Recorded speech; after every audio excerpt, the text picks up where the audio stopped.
ત્રિકોણમિતિના ઉપયોગો ધ્યાન આપજો ભાઈ.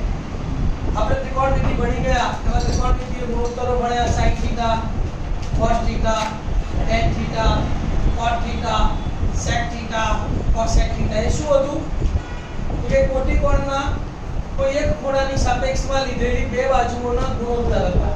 બરાબર? કોટિકોણની સાપેક્ષમાં કોઈ પણ બે બાજુના શું હતા? ગુણોત્તર હતા. તો કાટકોણ ત્રિકોણની અંદર ભાઈ આપણને કોટિકોણના કોઈ એક ખૂણાનું માપ આપ્યું હોય અને કોઈ એક બાજુનું માપ આપ્યું હોય તો આપણે ત્રિકોણમિતિય ગુણોત્તર એટલે કે sin θ, cos θ, tan θ નો ઉપયોગ કરીને બાકીની બે બાજુઓના માપ શોધી શકીએ છીએ. તો આ શાખાનો ઉપયોગ દીવાદાંડીનું અંતર, નદીની પહોળાઈ, બે તારાઓ વચ્ચેનું અંતર, જમીનથી વિમાનની ઊંચાઈ બરાબર જેવા અંતરો માપવા માટે આપણે ત્રિકોણમિતિનો ઉપયોગ કરીએ છીએ. તો હવે ખૂણો માપવા માટે એક સાધન વપરાય છે, એનું નામ છે થિયોડોલાઇટ અથવા તો સેક્ટર.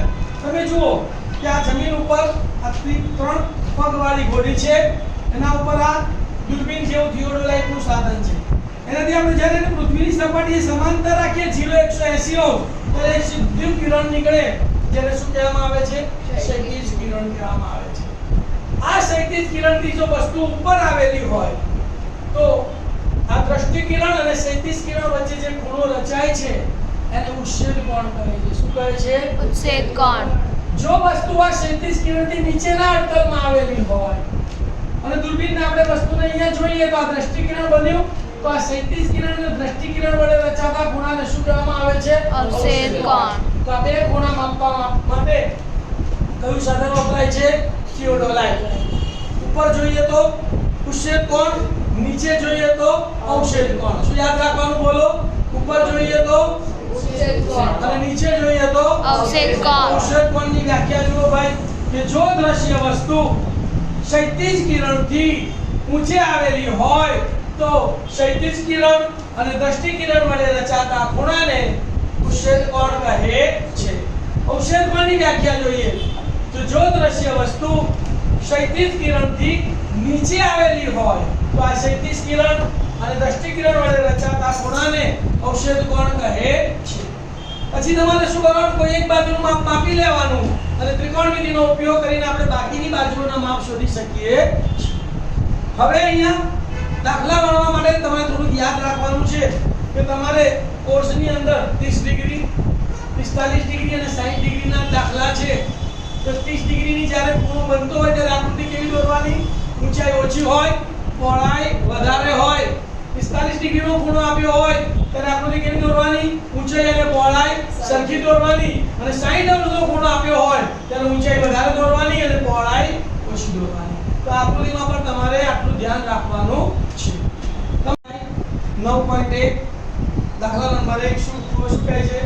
સર્કસના તંબુમાં, આંખો બંધ કરીને જોવાનું, સર્કસના તંબુમાં તમે બેઠા છો બરાબર, તંબુમાં જમીન સાથે શિરોલંબ સ્થિતિમાં રહેલો થાંભલો. ઓર પર ધ્યાન.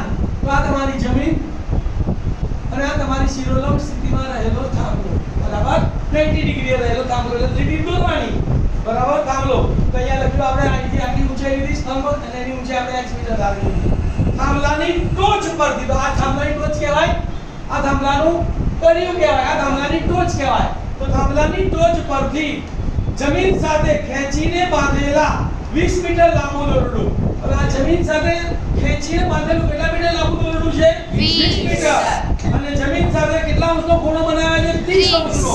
તો મેં તમને કીધેલું કે 30 અંશનો ખૂણો બનાવે તો ઊંચાઈ કરતા પહોળાઈ કેવી લેવાની? વધારે. એટલે આપણે આ દોરડાને થોડું લાંબુ વધારી દેવાનું બરાબર. અને આ જમીન સાથેનો ખૂણો 30 અંશ અને દોરડાની લંબાઈ કેટલી આવી ગઈ? 20 મીટર છે. તો થાંભલાની ઊંચાઈ શોધો તો એવી બરાબર h. આકૃતિનું નામકરણ કરવાનું A B C. પહેલું સ્ટેપ છે આકૃતિનું વર્ણન, ત્રણેય બાજુઓ અને બધા ખૂણાનું વર્ણન કરવા. પહેલા શું કરવાનું? ત્રણેય બાજુ અને ખૂણાનું વર્ણન કરીથી શરૂ કરીએ. ધારો કે AB બરાબર થાંભલાની જે આપણે શોધવાની છે ને આપણે સુધારી લીધું h. BC થાંભલાની દોરડા વચ્ચેનું અંતર શોધવાનું નથી કે પૂછ્યું બી નથી તો એનું વર્ણન પણ લખવાની જરૂર નથી. એટલે લખીશું પછી AC.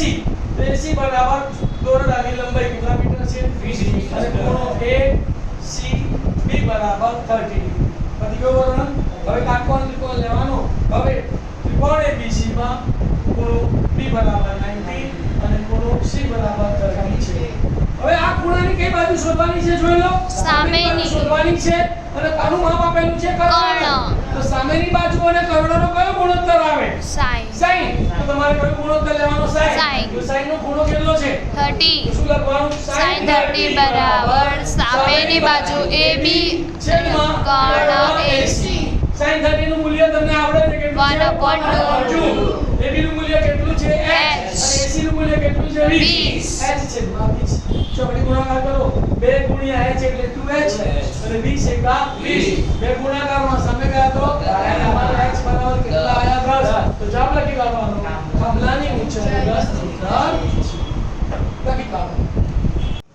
વાવાઝોડાને કારણે એક ઝાડ એવી રીતે ભાંગીને વળી જાય છે કે જેથી તેની ટોચ જમીન સાથે 30 અંશના માપનો ખૂણો બનાવે તે રીતે જમીનને સ્પર્શે છે. જો આખું આ ઝાડ છે, અહીંથી દાખલા તરીકે વાવાઝોડુંથી વળ્યું તો આ ભાગ જેમ અહીંયા આવ્યો એટલે આ જેટલી ઊંચાઈ આવે એટલી જ આ પહોળાઈ આવે. જમીન સાથે 30 અંશનો ખૂણો એટલે ઊંચાઈ કરતાં પહોળાઈ વધારે રાખવાની એ સમજીને જ આપણે આકૃતિ દોરવાની.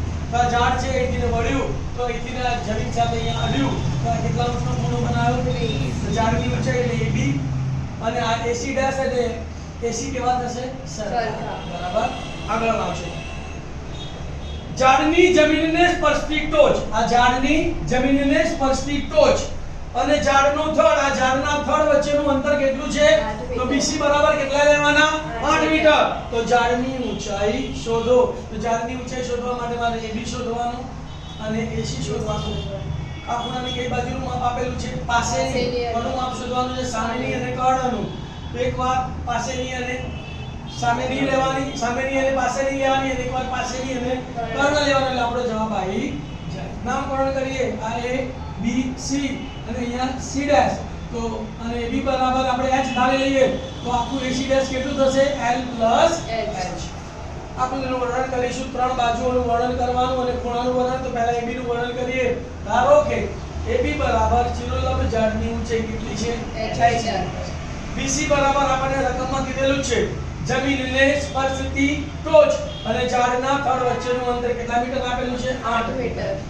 AC બરાબર AC ડેશ બરાબર તૂટેલા ઝાડની લંબાઈ અને આપણે L ધારીએ તો BC ડેશ બરાબર શું થશે ભાઈ બોલો?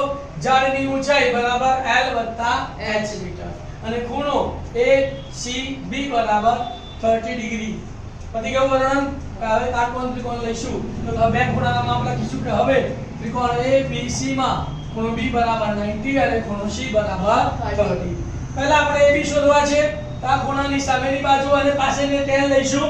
તો tan 30 બરાબર સામેની બાજુ AB છેદમાં પાસેની બાજુ BC. tan 30 નું મૂલ્ય ખબર છે 1/√3 અને AB એટલે h અને BC એટલે 8. ચોકડી ગુણાકાર કરીએ તો √3 ગુણ્યા h એટલે √3h. 8 એકા 8. √3 ગુણાકારમાં સામે જાય તો h બરાબર 8/√3 અને કોઈ ભાગાકાર કઈ કરવાનું. ચલો હવે કોની લંબાઈ શોધવાની છે? કર્ણની. માપ કોનું આપેલું છે? પાસેની બાજુ. પાસેની બાજુ અને કર્ણ એટલે cos. તો તથા cos 30 બરાબર પાસેની બાજુ BC છેદમાં કર્ણ AC. cos 30 નું મૂલ્ય √3/2. પાસેની બાજુ 8 અને કર્ણ એટલે L. ચોકડી ગુણાકાર કરો તો √3 ગુણ્યા L એટલે √3L. 8 દુ 16. √3 ગુણાકારમાં સામે જાય તો ભાગાકારમાં L બરાબર 16/√3. શોધવાનું શું છે આપણે? ઝાડની ઊંચાઈ. તો તેથી ઝાડની ઊંચાઈ બરાબર h વત્તા L. h નું માપ છે 8/√3. L નું માપ છે 16/√3. છેદ કેવો છે? સરખો. તો છેદ એનો a ને અંશનો સરવાળો. તો 8 વત્તા 16 એટલે 24. 24 છેદમાં √3. હવે અહીંયા અનુબંધ ગણી લેવી પડે અથવા તો અંશમાં 3 છૂટા પાડવા પડે.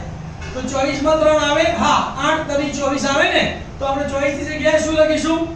8 ગુણ્યા અને 3 ની જગ્યાએ √3 ગુણ્યા √3 છેદમાં √3. √3 ઉડી ગયા તો જવાબ શું આવ્યો? 8√3 મીટર. તો ઝાડની ઊંચાઈ 8√3 મીટર છે. લખી કાઢો.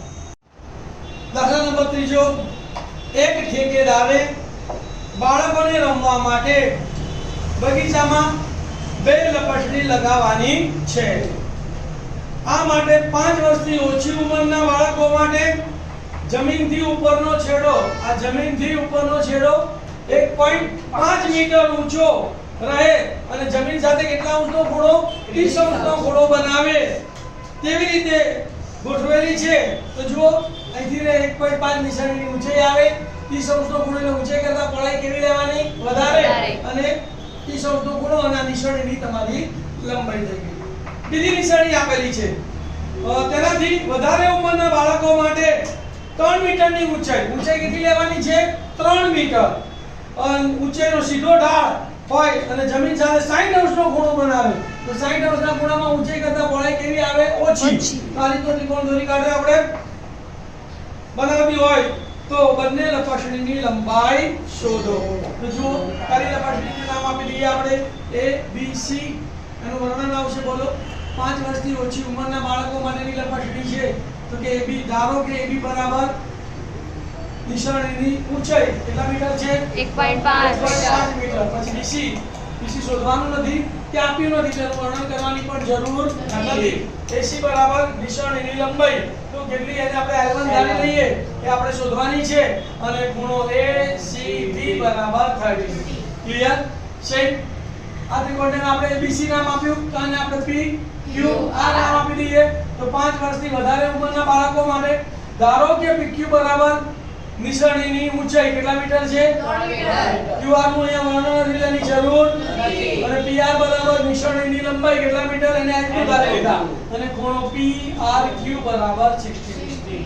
ચલો હવે આ દાખલા માટે ત્રિકોણ લઈએ તો ત્રિકોણ ABC માં ખૂણો B બરાબર 90 અને ખૂણો C બરાબર 30. આ ખૂણાની કઈ બાજુનું માપ આપેલું છે સામેની. શોધવાનો કયો છે કર્ણ. સામેની એટલે કર્ણ એટલે sin લેવાનો તો sin 30 બરાબર સામેની બાજુ AB છેદમાં કર્ણ AC. sin 30 નું મૂલ્ય તમને આવડે છે 1/2 બરાબર AB એટલે 1.5 અને AC એટલે L.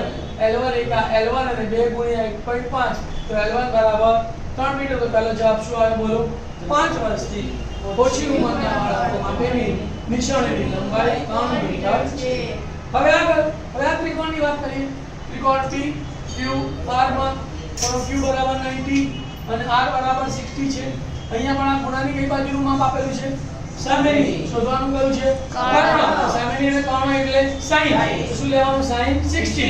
તો sin 60 બરાબર સામેની બાજુ PQ છેદમાં કર્ણ PR. sin 60 નું વેલ્યુ કેટલી છે √3/2. સામેની બાજુ 3 PR બરાબર L2. ચોકડી ગુણાકાર કરીએ તો √3 ગુણ્યા L2 √3 L2 બરાબર 2 ગુણ્યા 3. અહીંયા √3 છે ગુણાકારમાં સામે જાય તો અને આ 3 ની જગ્યાએ √3 ગુણ્યા √3 લખી શકીએ તો શું લખીશું અહીંયા 2 તારી 6 નહીં લખીએ પણ શું લખીશું 2 ગુણ્યા √3 ગુણ્યા √3 છેદમાં √3 ઉડી ગયા તો 2 √3 તો L2 બરાબર 2 √3. તો 5 વર્ષથી વધારે ઉંમરના બાળકો માટે નિશાનીની લંબાઈ 2 √3 મીટર છે. પાયાથી ટાવર એટલે આ ટાવર એનો આ પાયો એનાથી 30 મીટર દૂર જમીન પરના એક બિંદુથી આ બિંદુથી ટાવરની ટોચનો ઉચ્ચકોણ કેટલા અંશ છે 30 અંશ છે. તો ટાવરની ઊંચાઈ શોધો. 30 મીટરનો ટાવર દોરવાનો AB બરાબર h દોરવાનો એટલે અંતર 30 મીટર છે ખૂણો 30 અંશ છે. ઊંચાઈ કરતા પહોળાઈ વધારે દોરવાની તો ઊંચાઈ વધારે દોરાઈ ગઈ તો પહોળાઈ એમથી વધારે દોરવાની બરાબર ને. તો AB બરાબર ટાવરની ઊંચાઈ h BC બરાબર 30 મીટર આના ખૂણો ચાલો આપણે શું કરીશું આકૃતિનું વર્ણન બરોબર ધ્યાન છે દરેક ચીજ. ધારો કે AB બરાબર ટાવરની ઊંચાઈ બરાબર h મીટર BC બરાબર ટાવરના પાયાથી બિંદુનું અંતર કેટલા મીટર 30 મીટર. કર્ણનું કોઈ માપ આપ્યું નથી કોઈ વર્ણન છે નહીં શોધવાનું નથી તેનું વર્ણન કરવાની જરૂર નથી તથા ખૂણો ABCD બરાબર 30. પછી કયું વર્ણન. હવે બીજો ત્રિકોણ લઈશું એના બે ખૂણા લખીશું. ત્રિકોણ ABC માં ખૂણો B બરાબર 90 અને ખૂણો C બરાબર 30. હવે આ ખૂણાની કઈ બાજુ શોધવાની છે? સામેની. કોનું માપ આપેલું છે? પાસેની. તો સામેની અને પાસેનું ત્રિકોણમિતિય ગુણોત્તર કયો? tan. તો કયું સૂત્ર વાપરીશું? tan. તો મારે tan 30 બરાબર સામેની બાજુ AB છેદમાં પાસેની બાજુ BC. tan 30 ની વેલ્યુ કેટલી છે? 1/√3 બરાબર AB એટલે h અને BC એટલે 30. ચોકડી ગુણાકાર કરીએ તો √3 ગુણ્યા h એટલે √3h 30 એકા 30. અહીંયા 3 છે √3 તો અહીં 30 માં તગડો છૂટો પાડવો પડે તો 10 તરી 30 તો 3 ની જગ્યાએ શું લખવાનું? √3 ગુણ્યા √3. તો માટે √3 ગુણાકારમાં સામે જાય તો ભાગાકારમાં h બરાબર 30 ની જગ્યાએ શું લખીશું? 10 ગુણ્યા √3 ગુણ્યા √3 અને આ √3 ભાગાકારમાં √3 ઉડી ગયા તો મારે h બરાબર tan √3 જવાબ લખીશું. કાબાની ઊંચાઈ 10 √3 મીટર છે.